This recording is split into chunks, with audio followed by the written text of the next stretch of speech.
Magandang hapon. Welcome sa Lotto Result Today PH.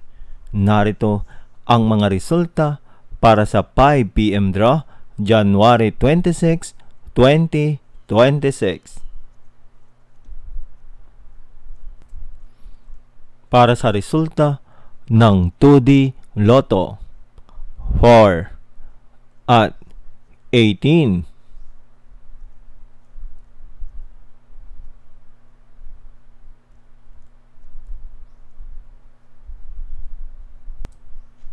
Para sa resulta ng 3D Lotto, 6, 6 at 6.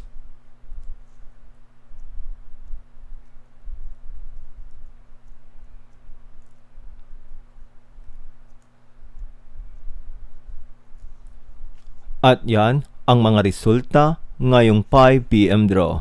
Para lagi kang updated sa mga Lotto draw result, mag-like and subscribe. Maraming salamat po sa panonood.